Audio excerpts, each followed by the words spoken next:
Ito mga Lods, no, hindi ko alam kung sino pa yung nakakaalala, no, dito nga kay Jennifer.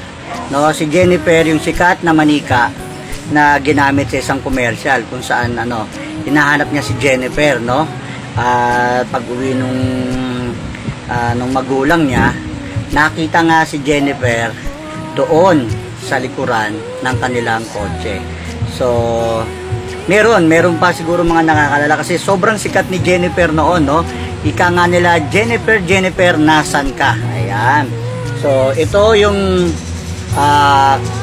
kahawig o kahalintulad nung Jennifer na sumikat sa isang commercial noon, no? So, hope maalala nyo at maraming salamat sa tumatangkilik sa aking mga balik tanaw item, no? Muli po, Jennifer, nasan ka? Yan ang ating balik tanaw item ngayon.